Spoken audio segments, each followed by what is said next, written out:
Guys வணக்கம். So தமிழக அரசியலில் ரொம்ப பெரிய ஒரு திருப்பம் நடந்திருக்கு. ஏன்னா இவ்வளோ நாட்கள் நம்ம இத்தனை காலங்கள் என்ன பார்த்துருக்கோம் அப்படின்னா, திராவிட கட்சிகளோட ஆட்சி.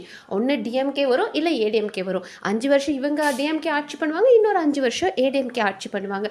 இப்படி தான் நம்ம பார்த்துருக்கோம். ஆனால் முதல் முறையாக நிறைய பேரோட ஆசை, நிறைய பேர் இது நடக்கவே நடக்காது, இதெல்லாம் பகல் கனவு அப்படின்னாங்க.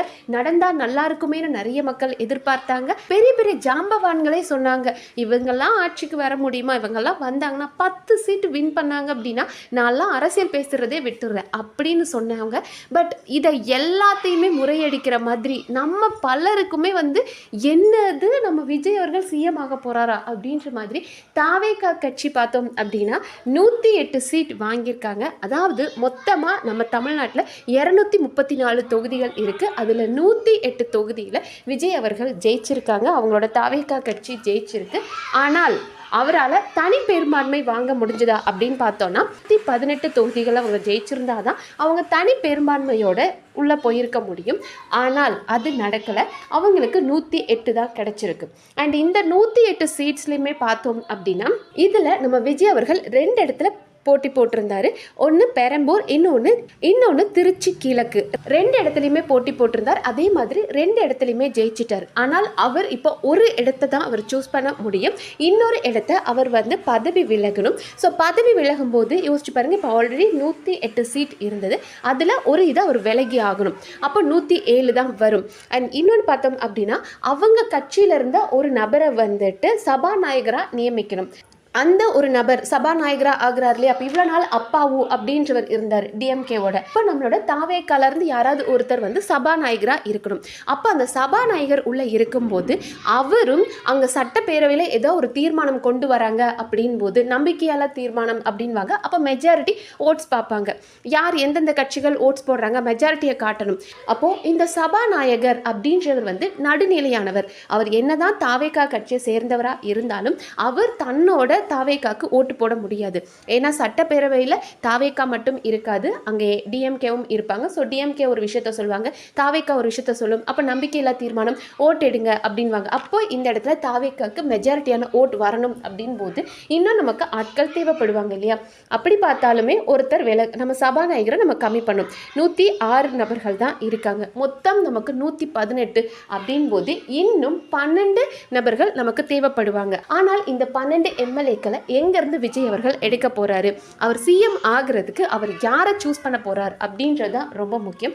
ஏன்னா நிறைய பேர் சொல்ற விஷயங்கள் என்ன அப்படின்னு பார்த்தோம்னா, காங்கிரஸ் கிட்ட 5 எம்எல்ஏக்கள் இருக்காங்க, அது போக விசிகா இருக்காங்க, கம்யூனிஸ்ட் கட்சி இருக்காங்க. ஸோ இப்படி கொஞ்சம் உதிரி கட்சிகள்லாம் இருக்காங்க. நம்ம துரைந்தர் பிரேமலதா இருக்காங்க இல்லையா. ஸோ பிரேமலதா அவங்க ஒரு சீட் ஜெயிச்சிருக்காங்க. ஸோ இப்படி கொஞ்சம் பேர்லாம் உள்ள சேர்த்து அப்படி ஒரு உதிரி கட்சிகளாக ஒரு 14 பேர் இருக்காங்க. இதை வச்சு அவர் முன்னாடி அழகாக வந்துடலாம் அப்படின்னு ஒரு சிலர் சொல்லிட்டு இருக்காங்க. ஆனால் இதில் அவருக்கு சிக்கலாகவும் நிறைய வாய்ப்பு இருக்கு. ஏன்னா இன்னைக்கு அவங்க விஜய் அவர்கள் கூட சேரலாம். பிரேமலதாவெல்லாம் நம்ம யோசிச்சு பார்த்தா நமக்கு நல்லாவே தெரியும். பிரேமலதா அவர்களுக்கு விஜயகாந்தோட மனைவி இல்லையா. அவங்களுக்கே நல்லா தெரியும் விஜயகாந்த் அவர்கள் கீழே கொண்டு வந்தாங்க, அவர் நல்லா பேசினா கூட அவன் குடிச்சிட்டு பேசுறான் அப்படின்னு எந்த கட்சி விஜயகாந்த் அவர்களை டாமினேட் பண்ணி சின்ன சின்ன விஷயத்துக்கும் அவன் குடிச்சிட்டு பேசுறான், ப்ரெஸ்ஸை போட்டு அடிக்கிறான், அவன் கூட இருக்கிறவன் அடிக்கிறான் அப்படின்னு சொல்லி ஒரு ப்ரொபகண்டாவை பண்ணி அவர்களை கீழே கொண்டு வந்தாங்களோ அதே கட்சி கிட்ட போய் பிரேமலதா அவர்கள் சேர்ந்திருக்காங்க, டிஎம்கே கிட்ட போய் சேர்ந்தாங்க.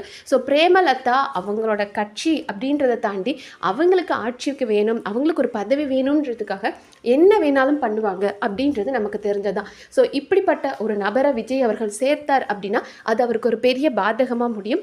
ஏன்னா பிரேமலதா இப்போ அவங்க யோசிக்க ஆரம்பிச்சிட்டாங்க, டிஎம்கே ஆட்சியில் இல்லை, இனிமேல் வருமானம் தெரியல, ஒரு பெரிய அலை, இந்த விஜய் அவர்களோட அலை அப்படின்றது ஒரு பெரிய சுனாமியாக மாறி இருக்கு. என்ன காரணம் அப்படின்னா யாருமே எதிர்பார்க்கல. புதுசாக ஒருத்தர் வந்திருக்காரு, களத்துக்கு நின்று பெருசாக வேலை கூட செய்யல, ஆனால் அவருக்கு இத்தனை பேர் ஓட் பண்ணுறாங்களா, அப்போ விஜய் அவர்கள் உள்ளே வந்துட்டாரு, இனி வேறு யாரையும் கால் வைக்க விட மாட்டாரு அப்படின்ற பயம் இருக்கு. அதனால இப்போ பிரேமலதா அவர்கள் என்ன சொல்கிறாங்க அப்படின்னு பார்த்தோன்னா, விஜய் எங்கள் வீட்டு பிள்ளைங்க, எங்கள் பக்கத்து வீட்டு பையன் அவர் கேப்டன் கூட, கேப்டன் ரொம்ப பாசமாக இருப்பார் அவர்கிட்ட, இவரும் பாசமாக இருப்பார். ஸோ எங்கள் வீட்டு பையன் அவர் வந்து நல்லபடியாக ஆட்சி அமைக்கட்டும் அப்படின்ற மாதிரி சொல்லிட்டு இருக்காங்க. இந்த எங்கள் வீட்டு பிள்ளை இதெல்லாம் சேர்த்து சொல்கிறத வச்சு பார்க்கும்போது அவங்க கூட்டணிக்கு போக வாய்ப்பு இருக்குது. அண்ட் அதே மாதிரி காங்கிரஸுக்கும் வந்து டிஎம்கே கூட கொஞ்ச நாளாகவே சேர்றதில்லை. அப்பப்போ நிறைய பிரச்சனைகள் டிஎம்கே அண்ட் காங்கிரஸ்குள்ளே இந்த சீட்டு தகராறு இருந்தது. நிறைய விஷயங்கள் உள்ளே இருக்கிற கட்சிக்குள்ளே இருக்கிறவங்களுக்கே அவங்க ஜோதிமணி அண்ட் இவர் செல்வ பெருந்தகை, காங்கிரஸோட மாநில தலைவரான செல்வ பெருந்தகை, ஜோதிமணி இவங்களுக்குள்ளேயே ஆகிறதில்ல. ஜோதிமணி பல தடவை சொல்லிட்டாங்க கட்சியை விற்று தின்னுட்டு இருக்கிறாங்க அப்படின்னு ஜோதிமணி செல்வ பெருந்தகையை சொல்லியிருக்காங்க. ஸோ இப்படி அவங்க கட்சிக்குள்ளேயே நிறைய குழப்பங்கள் இருந்துகிட்ருக்கு. ஸோ இந்த காங்கிரஸ் இங்கே வந்து ஒன்று சேரலாமா? ஏன்னா காங்கிரஸ் கிட்ட 5 எம்எல்ஏக்கள் இருக்காங்க. ஸோ இங்கே வந்து நம்ம ஜாயிண்ட் அடிக்கலாமா அப்படின்னு பார்ப்பாங்க. ஆனால் இந்த மாதிரி ஆட்கள் கூட அவங்க சேரும்போது என்னாகும் அப்படின்னா, இப்படி ஒரு உதிரி கட்சிகளை சேர்த்து எப்படியோ ஒரு 14 பேர் 20 பேரை சேர்த்து அவர் உள்ள ஒரு கட்சிக்குள்ள அமைச்சாலும் இவங்க கொஞ்ச நாளுக்கு அப்புறம் திடீர்னு எல்லாரும் விஜய் அவர்களை விட்டு வெளியே போயிட்டு நாங்கள் ஒரு நம்பிக்கையில்லா தீர்மானம் கொண்டு வந்துட்டோம் அப்படின்னு அவரை வந்து மேபி காசு கொடுத்து அவர் கூட இருக்கிறவங்கள விலைக்கு வாங்கிட்டாங்கன்னா என்ன பண்ணுவாங்க? ஸோ விஜய் அவர்களோட கட்டமைப்பை உடைக்கிறதுக்கு இந்த கட்சிகள் வேலை செஞ்சால் அவர் என்ன பண்ணுவார் அப்படின்றதுனால இந்த உதிரி கட்சிகள் கூட சேர்றதை விட அதிமுகவை கூட சேர்றது அவருக்கு ஒரு பெரிய ப்ளஸ்ஸாக இருக்கும். அதிமுக அவங்களோட கூட்டணியில் பார்த்தோம் அப்படின்னா 47 எம்எல்ஏக்கள் அவங்க வச்சிருக்காங்க. ஏடிஎம்கே கூட விஜய் அவர்கள் சேர்ந்தார் அப்படின்னா அவருக்கு ஒரு பெரிய பலமாக இருக்கும் அப்படின்ற மாதிரி பெரிய வல்லுநர்கள், அரசியல் வல்லுநர்கள் சொல்லிட்டு இருக்காங்க. ஏன்னா நீங்கள் 47 பேர் உதிரி கட்சிகளாக சேர்த்து ஒரு 15 பேரை வச்சுக்கிறதுக்கு பதிலாக அவங்க எப்போ வேணாலும் நம்பிக்கையில்லா தீர்மானம் கொண்டு வந்து உங்கள் ஆட்சியை கவிழ்க்க பார்ப்பாங்க. அதுக்கு ஸ்ட்ராங்காக இருக்கிற, ஏன்னா எப்படினாலும் டிஎம்கே உங்களுக்கு எதிர்கட்சியாக வரப்போகுது, அப்போ நீங்கள் ஏடிஎம்கே கூட சேர்றது தான் உங்களுக்கு பலமாக இருக்கும் அப்படின்ற மாதிரியும் அவருக்கு ஒரு இன்ஸ்ட்ரக்ஷன்ஸ் கொடுத்துட்டு இருக்கிறாங்களாம். ஸோ விஜய் அவர்களும் சரி, அவருக்கும் தெரியும் இங்கே திராவிட கட்சிகள் என்னென்ன அரசியல் பண்ணியிருக்காங்கன்றது அவருக்கு ரொம்ப நாளாக தெரியும். அதனால் அவர் என்ன பண்ணியிருக்கார் அப்படின்னா, ஜெயிச்ச உடனே தன்னோட வேட்பாளர்களை யாரெல்லாம் ஜெயிச்ச எம்எல்ஏ ஆனீங்களோ முதல்ல வந்து என்னை மீட் பண்ணுங்கள், அதுக்கப்புறமா உங்களுக்கு ஒரு 5 ஸ்டார் ரெசார்ட் புக் பண்ணி தரேன், தயவு செஞ்சு எல்லாரும் அங்கே போய் உட்காந்துக்கோங்க அப்படின்னு. ஏன்னா இந்த ரெசார்ட் அரசியல் நம்ம எல்லாருக்கும் தெரியும். கொஞ்ச நேரத்தில் எம்எல்ஏக்கள் ஜெயிச்சிருப்பாங்க, உடனே இன்னொரு கட்சிக்காரங்க வந்து வாங்கிட்டு போகிறதெல்லாம், அவங்கள வந்து பணத்துக்கு விலை பேசி அவங்கள வாங்கிட்டு போகிறதெல்லாம் நடந்திருக்கு. அதனால் தன்னோட கட்சி வேட்பாளர்கள் யாரும் வெளியே போயிடக்கூடாது அப்படின்றதுக்காக இப்போ எல்லாரையும் ஒரு 5 ஸ்டார் ரெசார்ட்டில் தங்க வச்சிருக்காராம் விஜய் அவர்கள். ஏன்னா திராவிட கட்சிகள் நம்ம பார்த்துருக்கோம், இத்தனை வருஷம் ஆட்சி புரிஞ்சிருக்காங்க, அவங்களுக்கு இந்த ஒரு அடின்றது மரண அடி. அதுவும் யோசிச்சு பாருங்க, இத்தனை நாட்கள் சிஎம்மாக இருந்த ஸ்டாலின் அவர்கள் குளத்தூரில் தோத்து போனார். யார்கிட்ட? ஒரு தாவேக்காவில் இருக்கிற பாபு அப்படின்ற ஒரு மனுஷன்கிட்ட. அந்த மனுஷனை நமக்கு இது வரைக்கும் யாருக்குன்னே தெரியாது. நிறைய தாவேக்காலோட வேட்பாளர்களை வந்து மக்களுக்கு தெரியாது, அவங்க பேர் கூட என்னன்னு தெரியாது. விஜய் அவர்கள் சொன்னார் இல்லையா, எல்லா இடத்துலையும் விஜய், உங்கள் வீட்டு பிள்ளை விஜய் நான் நிற்கிறேன், என்ன நம்பி நீங்கள் ஓட்டு போடுங்க அப்படின்னார் இல்லையா, அந்த ஒரு வார்த்தையை நம்பியே பலரும் எந்த வேட்பாளர் பற்றியும் தெரியாது, எதுவுமே தெரியலனாலும் விஜய்க்காக ஓட் பண்ணாங்க. காரணத்துக்காக தான் முதலமைச்சராக இருந்த ஸ்டாலின் அவர்களை ஒரு தாவேக்காவோட பாபுன்ற ஒரு நபர் அவர் தோற்கடிச்சிருக்காரு. அதுவும் 8795 ஓட் வித்தியாசத்தில் தோற்கடிச்சிருக்காரு.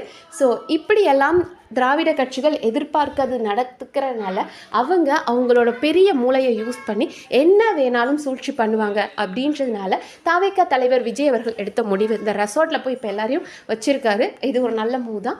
பட் இதுக்குள்ள அரசியல் முடிவுகள் எப்படி வரப்போகுது, இவங்க யார் கூட கூட்டணி வைக்க போகிறாங்க? காங்கிரஸ் கூட கூட்டணி வச்சாங்க அப்படின்னா தமிழ் இன துரோகி காங்கிரஸ் அப்படின்றது நம்ம மறக்க மாட்டோம்னு நினைக்கிறேன். ஏன்னா ஸ்ரீலங்காவில் தமிழின மக்களை கொன்னதுக்கு காங்கிரஸ் முக்கியமான காரணம் அப்படின்றது நமக்கு தெரியும். தமிழில படுகொலை நடந்துச்சு இல்லையா, இலங்கை போர் நமக்கு தெரியும் இல்லையா, இலங்கையில் அவங்க தமிழர்களை கொத்து கொத்தா கொல்லும் போது அதுக்கு ஆதரவு கொடுத்து அதை பண்ணது காங்கிரஸ். ஸோ அப்படிப்பட்ட நபர் கூட விஜய் கை கோர்ப்பாரா? அவரோட அரசியல் பலத்தை இப்போ காட்டுறதுக்கு அவர் யார் கூட கை கொடுக்க போறாரு?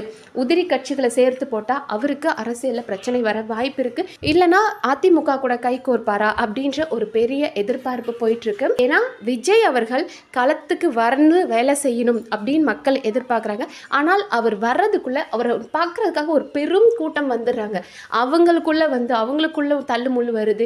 அவர் மக்களை மீட் பண்ணுறதுக்குள்ளேயே அங்கே நிறைய பிரச்சனைகள் நடக்குது. ஸோ தயவு செஞ்சு விஜய் சாருக்கு ஒரே ஒரு ரெக்யூஸ் தான், உங்களுக்காக லட்சக்கணக்கான கோடிக்கணக்கான மக்கள் உங்களை பார்க்க ஆசைப்படுறாங்க, உங்களோட செயல்திறனை பார்க்கணும் அப்படின்னு ஆசைப்படுறாங்க. அதே மாதிரி உங்களோட கூட்டத்தை நீங்கள் பக்குவப்படுத்துங்க. ஏன்னா நிறைய பேர் உங்கள் மேலே வைக்கிற ஒரு குற்றச்சாட்டு தற்குறி கூட்டம் அப்படின்றாங்க. ஏன்னா நீங்கள் பக்குவப்படுத்தவே இல்லை, அப்படியே சினிமாவிலேருந்து உடனே அரசியலுக்கு வந்தீங்க, அரசியலுக்குள்ளே வந்து 2 வருஷத்தில் சிஎம் ஆயிட்டீங்க, இது பெரிய சாதனை. ஸோ அந்த கூட்டத்துக்கு அவங்க அரசியல் மோகத்தில் தான் இருக்காங்க, திரை கவர்ச்சியில் தான் இருக்காங்க அப்படின்றாங்க.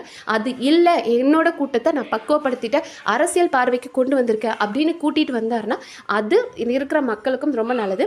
ஏன்னா நான் இன்றைக்கி கூட ஒரு மீம் பார்த்தேன். என்ன அப்படின்னா, விஜய் அவர்கள் வீட்டு நாயை நிறுத்தியிருந்தா கூட, அவர் விஜய் அண்ட் த்ரிஷா ஒரு நாயை கொஞ்சிட்டு இருப்பாங்க இல்லையா, அந்த நாயோட இமேஜ் போட்டு இந்த நாயை ஒரு தொகுதியில் வேட்பாளராக நிறுத்தியிருந்தா கூட 10,000 வாக்கு வித்தியாசத்தில் அந்த நாய் ஜெயிக்கும் அப்படின்ற மாதிரி. அது உண்மை. அதை நான் தப்பான மீனிங்கில் சொல்ல வரல. ஏன்னா விஜய் அவர்களோட வேட்பாளர் யாருமே நமக்கு பெருசாக தெரியாது, பரிச்சயம் கிடையாது, அவங்க பேர் கூட தெரியாது. ஆனால் அந்த விசிலுன்ற ஒரு சின்னத்துக்காக எந்த வேட்பாளராக இருந்தாலும் அவரோட தலைவன் யார், என் தலைவனும் அங்கே தானே இருக்கான், அப்போ விஜய் என் தலைவனுக்கு தான் ஓட்டு போடுறேன், இந்த வேட்பாளரை பற்றி எனக்கு கவலையே இல்லை அப்படின்னு சொல்லி விசில் சின்னத்தில் விஜய்ன்ற ஒருத்தருக்காக ஓட்டு போட்டிருக்காங்க மக்கள். அதை விஜய் சார் எந்த அளவுக்கு புரிஞ்சு நடந்துக்கிறார். விஜய் அவர்களோட வெற்றியை மக்கள் அத்தனை பேரும் தனக்கான வெற்றி மாதிரி பார்க்குறாங்க. ஏன்னா தமிழகம் இவ்வளவு நாட்களாக நம்ம டிஎம்கே ஏடிஎம்கே அப்படின்ற திராவிட கட்சிகளை பார்த்துருக்கோம். பட் இப்போ ஒரு ஃப்ரெஷ்ஷாக ஒரு யங் பிளட் என்ன பண்ண போகுது. ஸோ தமிழ்நாடு இவ்வளோ நாள் நிறைய பிரச்சனைகளை சந்திச்சு, ஆனால் இனிமேல் அதெல்லாம் இல்லாமல் ஒரு ஊழலற்ற ஒரு பொறுப்பான தமிழ்நாடை நாங்கள் பார்க்க ஆசைப்படுறோம் அப்படின்னு மக்கள் உங்களுக்கு ஓட் பண்ணியிருக்காங்க. அண்ட் அந்த நம்பிக்கையை விஜய் சார் காப்பாற்றுவார் அப்படின்னு நினைக்கிறேன். ஸோ நீங்கள் சொல்லுங்கள், விஜய் சார் கூட்டணி யார் கூட கூட்டணி வச்சா தமிழ்நாட்டுக்கும் அவருக்கும் சரியாக இருக்கும் நீங்கள் நினைக்கிறீங்கன்றதை கமெண்ட் செக்ஷனில் சொல்லுங்கள். நன்றி.